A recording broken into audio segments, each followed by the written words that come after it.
Dalam nama Bapa dan Putra dan Roh Kudus. Amin.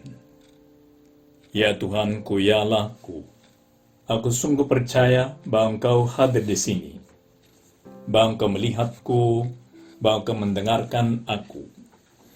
Aku menyembah Dikau dengan hormat. Aku mohon ampun atas dosa-dosaku dan rahmat untuk menggunakan waktu berdoa ini dengan penuh hasil. Bunda Kehendak bernoda, Santo Yusuf, Bapa dan Tuanku, malaikat pelindungku, doakanlah aku. Menurut Injilnya Santo Markus, Tuhan Yesus Kristus memanggil ke-12 murid itu dan mengutus mereka berdua-dua. Ia memberi mereka kuasa atas roh-roh jahat dan berpesan kepada mereka supaya jangan membawa apa-apa dalam perjalanan mereka, kecuali tongkat, roti pun jangan, bekal pun jangan, uang dalam ikat pinggang pun jangan. Boleh memakai alas kaki, tetapi jangan memakai dua baju. Ini pertama kalinya Tuhan Yesus Kristus menyuruh para rasulnya untuk mewakili dia. Dulu dia sendiri yang kemana-mana untuk ketemu dengan orang dan melaksanakan pewartaan Injil ini.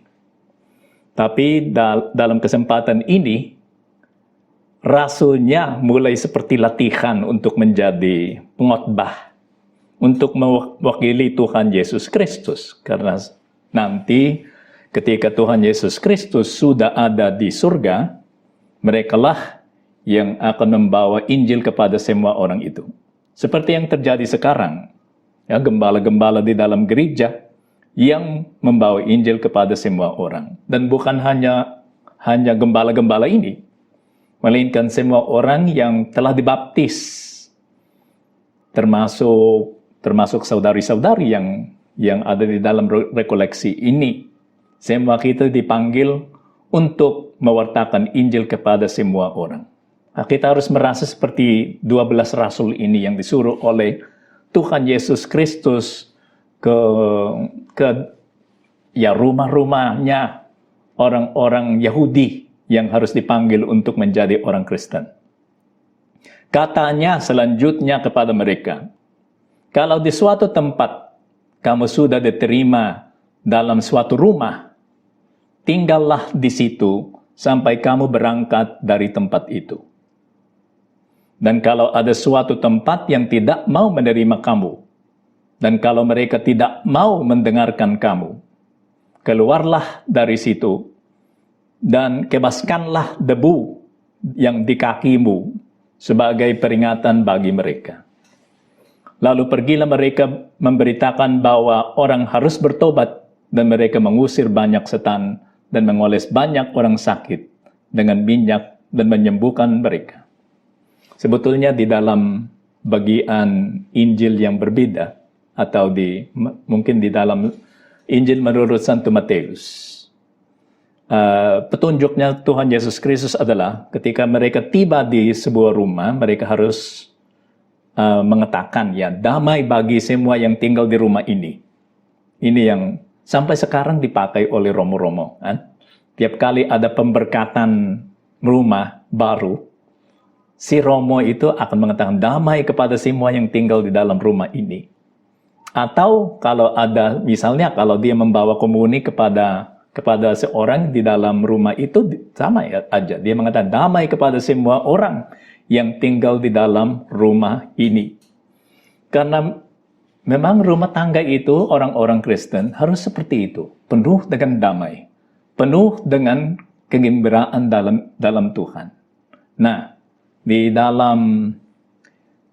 dalam rekoleksi ini, di dalam apa yang renungan pertama ini, kita diminta merenungkan itu. Kerasulan yang kita harus melaksanakan di dalam dunia ini. Dan khusus keluarga-keluarga Kristen yang ada di dalam dunia ini. Frase khususnya dari Santo Josemaria. Frase yang dia pakai untuk menggambarkan seorang atau sebuah rumah tangga Kristiani adalah ini. Membangun itu rumah tangga yang terang dan ceria. Yaitu bright and cheerful home. Ya. Saya kurang tahu kalau di bahasa Indonesia itu benar yun. Terang, penuh dengan cahaya. Penuh dengan cahayanya Tuhan Yesus Kristus. Menurut Santo Josemaria, karena Tuhan Yesus Kristus itu ada di dalam rumah kita, kayak rumah ini harus penuh dengan cahayanya, keterangnya Tuhan Yesus Kristus. Sehingga semua orang itu tertarik atau mau tinggal di sana. Karena dia merasa senang di sana. Yang spesial di dalam tropics ini, seperti Indonesia atau Filipina. Kalau kita di bagian dunia ini, yang kita menikmati di sini adalah sinar matahari. Kan? Dan sinar matahari itu ada efek psikologisnya yang spesial. Tiap kali ada sinar matahari, kita merasa senang. Ya, itu seperti terukir di dalam kodratnya manusia. Sinar matahari itu membuat dia senang. Kecuali kalau itu membakar kita karena terlalu panas kan. Tapi biasanya tiap pagi kalau kita bangun dan kita membuka jendela dan sinar matahari itu masuk di dalam ruangan kita ini, kita senang, merasa senang ya. Nah, yang rahmatnya Tuhan Yesus Kristus, kehadirannya Tuhan Yesus Kristus itu harus menjadi seperti itu. Cahaya, terang. Maka katanya Santo Josemaria, setiap orang yang dipanggil oleh Yesus Kristus, yang dibaptis dengan pembaptisan Roh Kudus, harus bisa membangun rumah tangga yang terang dan ceria. Yang banyak yang belajar itu dari Santo Josemaria, sampai mereka menerapkan itu, diterapkan, supaya anak-anaknya itu merasa sangat aman dan bahagia di dalam rumah sendiri. Dan dengan merasa aman dan bahagia di dalam rumahnya, mereka bertumbuh dengan baik. Dan mereka berkembang sebagai manusia dengan baik juga. Ada cerita yang ada di dalam websitenya Opus Dei yang Inggris, yang ada artikel di sana yang ditulis oleh seorang yang bernama Ciro Candia. Dia tinggal di London, di Inggris. Dan judul artikelnya itu adalah Membangun Rumah Tangga yang Terang dan Ceria. Setting up a bright and cheerful home. Ini. Dan katanya, saya dan istri saya adalah guru. Kedua-duanya itu guru. Dan pada prinsipnya sebagai guru mereka harus ahli pendidik anak kan? Dan memang rumahnya itu sangat efektif di dalam pendidikan anak. Selain itu, karena mereka mengikuti kegiatan Opus Dei, mereka tidak hanya memakai psikologi yang baik atau metode pendidikan yang baik. Karena itu semuanya itu manusiawi. Selain itu, mereka memasukkan iman, kan? Terang dan kebahagiaannya Tuhan Yesus Kristus. Dan sebagai orang tua katanya, dari 7 anak, anaknya itu 7. Kami terus-menerus ditanya, bagaimana kami bisa mendidik sampai mendidik anak-anak sebanyak itu? Dan pertanyaan-pertanyaan teman-temannya itu seperti ini. Bagaimana Anda mendisiplin mereka? Atau bagaimana Anda membina anak remaja yang pemberontak itu, yang tidak mau menaati orang tuanya, dan seterusnya. Ada banyak pertanyaan. Karena dengan melihat 7 anaknya, semua mereka berpikir bahwa orang tua itu pasti pengalamannya itu banyak dan bisa membagi pengalamannya kepada kami. Membesarkan anak dengan baik adalah hal yang sulit, khusus di dalam zaman ini, katanya orang itu. Namun, menciptakan rumah yang penuh kasih di mana karakter, hati, dan pikiran anak-anak kita dapat dilindungi dan dikembangkan adalah perjuangan yang patut terus diperjuangkan.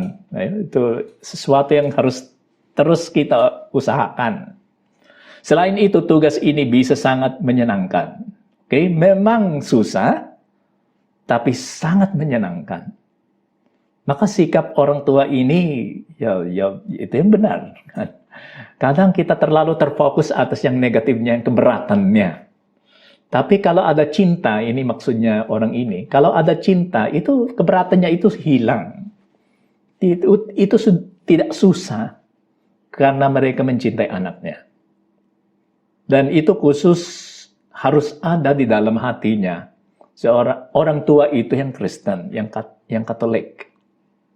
Nah, katanya, tidak ada cara yang lebih ampuh untuk menciptakan rumah tangga seperti itu, selain membangun suasana cinta tanpa pamrih. Paus Fransiskus dalam audiensi pada bulan Februari 2015 mengingatkan kita bahwa seorang anak dicintai karena dia adalah anakmu. Tidak ada alasan lain. Seorang anak itu dicintai karena dia adalah anakmu. Dia tidak diperhatikan karena dia cantik atau tampan, atau karena dia seperti ini atau seperti itu, pintar seperti orang tuanya, gini. Maka tidak, katanya Bapak Paus. Dia dilindungi karena dia adalah anak. Tidak perlu ada alasan lain. Dia tidak dibimbing karena dia berpikir seperti kita. Atau karena dia adalah cara untuk supaya kita bisa mencapai impian kita sendiri. Bukan. Seorang anak adalah seorang anak. Beliau adalah sebuah kehidupan yang lahir dari kita, tetapi kehidupan itu adalah kehidupan miliknya sendiri. Maka itu kehidupannya anak itu, bukan kehidupan kita. Walaupun kehidupan itu berasal dari orang tuanya, tapi kehidupan itu adalah kehidupannya. Dialah yang memiliki kehidupan itu. Itu kebaikannya sendiri. Hanya dengan kemandirian seperti itu, baru dia bisa menjadi sesuatu yang berharga. Kalau dia bertindak secara mandiri, secara independen. Kalau dia memang bisa menjadi orang yang utuh, yang kuat, ini, yang personalitasnya itu baik dan sampai sempurna, kan? Hanya dengan kemandirian seperti itu, baru dia bisa menjadi sesuatu yang berharga bagi keluarga, bagi masyarakat, bagi umat manusia secara keseluruhannya. Sebagai orang ayah, karena yang menulis ini adalah ayah. Sebagai seorang ayah, saya ingin semua anak saya mencapai prestasi akademis yang baik. Tetapi lebih daripada itu, saya ingin mereka bisa menyempurnakan diri sebagai manusia. Kan mereka tidak hanya pintar atau berhasil atau sukses di dalam profesi mereka. Mereka harus menjadi orang baik. Dan itu tujuannya semua orang Katolik. Kan? Anakku itu harus menjadi orang baik. Oke, kadang kita tidak terlalu peduli kalau dia terkenal atau kalau dia terkenal itu plus. Suatu yang ditambah-tambahan kan. Yang hadiah tambahan gini. Tapi kalau dia sudah orang baik, maka orang tuanya harus senang. Nah, lebih daripada itu, saya ingin mereka bisa menyempurnakan diri sebagai manusia. Dan dibentuk dengan baik dalam iman Kristiani. Itu yang akan menyenangkan orang tuanya. Nanti, ketika mereka sudah dewasa, akan ada banyak orang yang terus-menerus menilai mereka sesuai dengan kesuksesan duniawi. Maksudnya biarlah bosnya itu nanti yang menilai dia dari sudut pandangan duniawi. Akan tetapi di rumah sendiri, anak-anak kita harus dikasihi tanpa syarat. Sama seperti Allah mengasihi mereka. Akhirnya kita harus tanya kepada di hadapan Tuhan sekarang. Apakah saya seperti ini kan? Maka cinta saya kepada semua, sebetulnya kepada semua orang yang ada di keluarga, kan? Dengan suami juga, dan pernah dikatakan oleh Santo Josemaria kepada ibu-ibu, katanya kepada ibu-ibu, jangan lupa bahwa suamimu itu adalah anakmu yang paling kecil. Oke? Yang paling kecil itu, yang bungsu, itu spoiled. Maka dia sangat diperhatikan oleh ibunya karena dia adalah bungsu yang paling kecil. Nah, suami itu adalah anakmu yang paling kecil. Kalau dia dilindungi seperti itu, maka rumah tangganya bahagia. Sebaliknya, kalau itu yang suami, kalau itu renungan untuk suami, yang dikatakan adalah happy wife, happy life. Ya. Seperti selalu dikatakan, ya. Kalau istrimu itu bahagia, maka kehidupanmu sendiri itu bahagia. Nah, sama aja sebaliknya juga. Anak yang suamimu itu adalah anakmu yang paling kecil, yang bungsu. Maka harus dispoil. Tapi bukan dispoil dengan membiarkan dia melaksanakan apapun, kan? Tujuan kita di dalam pendidikan anak adalah supaya anak-anak itu menjadi orang kudus, menjadi orang baik. Nah, kalau suami adalah anak yang paling kecil, maka demi cinta, dia juga harus dibantu untuk menjadi best version of himself, kan? Versi terbaiknya sendiri gini. Tapi dengan menyenangkan kehidupannya, kan? Seperti anak itu harus bahagia supaya mereka bisa berkembang dengan baik. Ini sangat didukung oleh psikologi zaman ini.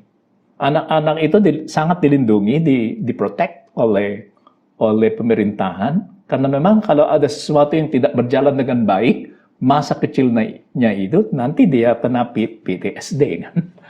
Ya, post traumatic syndrome itu yang disease, stress disease gini. Itu ada efeknya nanti. Maka si anak itu harus selalu merasa bahagia, aman di dalam rumah tangga sendiri.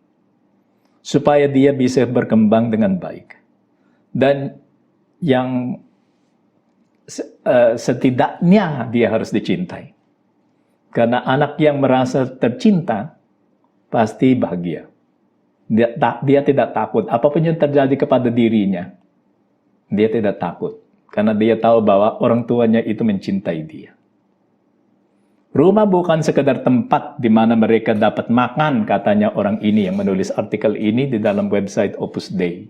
Itu rumahnya bukan sekedar tempat di mana dia bisa makan, di mana mereka dijaga dari bahaya lingkungan, kan, di cuaca yang buruk, kan, atau tempat yang memastikan mereka tidak berakhir di penjara, tidak masuk di penjara, tidak menjadi orang buruk. Rumah itu tidak hanya menghindari mereka supaya mereka tidak menjadi orang buruk, kan? Rumah tangga kita adalah tempat utamanya di mana keunggulan pribadi kita dibangun dan di mana seluruh kemanusiaan kita dikembangkan, tubuh maupun jiwa. Ya, kedua-duanya itu dibantu, dibina. Rumah kita adalah tempat di mana kita bisa bergembira.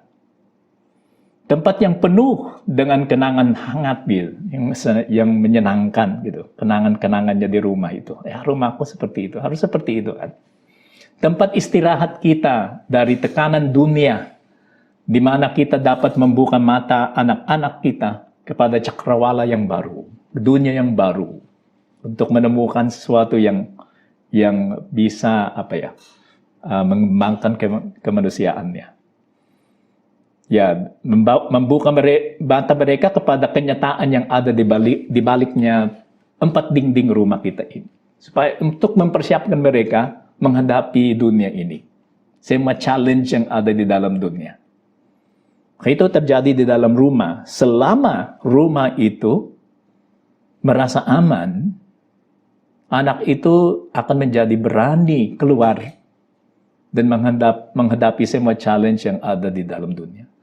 dan juga dari sudut pandangan spiritual. Selama rumah tangga kita ini adalah pusat di mana kita bisa berdoa, tempat di mana kita merasa dekat dengan Tuhan, maka kita akan menjadi berani keluar seperti rasul-rasul itu yang disuruh oleh Tuhan Yesus Kristus. Mereka berani karena mereka tahu bahwa yang menyuruh mereka adalah Tuhan Yesus Kristus. Dan mereka juga berani karena mereka tahu bahwa setelah mereka keluar dan ketemu dengan banyak orang, mereka bisa pulang, dan waktu mereka pulang, mereka ketemu dengan siapa? Dengan Tuhan Yesus Kristus yang baik ini, yang berkuasa. Nah, ini yang harus ada di dalam rumah tangga yang Kristen, yang Katolik. Bukan hanya ya banyak makanan atau kemewahan yang dinikmati oleh orang-orang yang duniawi. Itu rumah tangga itu tidak hanya memberi kepada mereka apa yang mereka butuh untuk hidup jasmani mereka. Yang lebih baik lagi, yang sungguh menguatkan mereka, yang sungguh menyempurnakan mereka, adalah tempat di mana mereka bisa menemukan apa yang mereka perlu untuk yang jasmani, tapi juga yang mereka perlu untuk yang rohani. Kerohanian yang lebih kuat lagi daripada yang jasmani saja. Karena banyak kali yang jasmani ini runtuh. Hanya dengan hal yang kecil seperti sekecilnya virus, ya semua yang jasmani itu sudah runtuh. Tapi kalau ada yang rohani, spirit kita itu tidak bisa dihilangkan. Itu tetap kuat. Karena inilah yang harus didapat oleh seorang anak dari rumah tangganya, dari orang tuanya. Oleh karena itu, katanya orang ini yang menulis artikel ini, seorang ayah atau ibu harus menghindari segala jenis negativisme yang bisa terbangun jika kita misalnya mengatakan kepada anak-anak sebagai metode pendidikan. Ya, yang seperti yang dikatakan oleh beberapa orang yang merasa bahwa inilah yang paling terbaik, yang terbaik bagi anak-anakku. Budaya modern ini mengerikan. Oleh karena itu, saya tidak akan membeli televisi untuk rumah kita ini. Atau saya tidak membiarkan anak-anak menggunakan HP, ya, karena itu buruk. Dan katanya orang ini, sebetulnya masalah seperti itu tidak ada dalam teknologi itu sendiri. Maka keburukannya tidak ada di dalam teknologi. Keburukannya ada di dalam cara bagaimana kita menggunakan atau menyalahgunakan teknologi tertentu itu. Maka fokusnya seorang ayah atau ibu harus pada bagaimana kita bisa mendapat yang baik dari teknologi itu. Dan bagaimana kita bisa mengabaikan yang buruk dalam teknologi itu. Sehingga kita bisa dapat yang terbaik, ya. Yang baik aja yang masuk, yang buruk itu dikeluarkan, dan dengan mengeluarkan atau mengabaikan semua yang buruk, anak itu sendiri mengembangkan kriteria. Dialah yang mengontrol diri. Dan kalau anaknya sendiri yang tahu bagaimana mengontrol diri karena pembinaan dari orang tuanya, dia membangun keutamaan. Dan keutamaan itu bisa dibawa kemana-mana. Karena itu ada di dalam orangnya. Bukan teknologi yang dipegang dengan tangan, kan? Ini yang keutamaan itu adalah di dalam dirinya. Dimanapun dia berada dan bagaimanapun situasinya, keutamaan itu selalu ada. Selama keutamaannya tetap dikembangkan dan dihidupkan. Tuhan bantulah kami supaya kami bisa melaksanakan itu. Membantu anak-anak supaya mereka bisa menjadi orang baik. Dan selain itu, ya, rumah tangga yang terang dan ceria itu adalah pewarta Injil yang terbaik. Maka semua rumah tangga itu sendiri, bukan hanya orang-orangnya yang ada di dalam rumah tangga itu, Tetapi rumah tangga itu sendiri menjadi seperti seorang rasul. Kan? Ada cerita tentang seorang wanita yang bukanlah orang Katolik, tapi dia pindah kota. Dan ketika mereka datang ke kota itu, dia mencari homeschool bagi anak-anaknya karena dia mau homeschool aja. Dia tidak mau menyuruh anaknya ke sekolah fisikal. Dia mengirim surat kepada beberapa kelompok yang ada di kota itu yang melaksanakan homeschooling dan hanya satu yang membalas antara semua kelompok itu. Dan kelompok yang membalas itu adalah homeschool Katolik. Oke? Dan dia melihat itu, wah lucu ya. Saya yang bukan orang Katolik menerima tawaran dari homeschool Katolik. Ya, sudah. Saya nelpon. Dia nelpon orangnya dan wanita itu dengan siapa dia berbicara, langsung menerimanya. Tapi waktu dia mengatakan bahwa dia bukan orang Katolik, si wanita itu berdiam sebentar. Karena harapannya adalah yang mencari homeschooling itu adalah orang Katolik karena keluarganya itu Katolik. Namun walaupun begitu, si Linda namanya orang itu yang meng-homeschooling, ya silakan datang ke rumahku.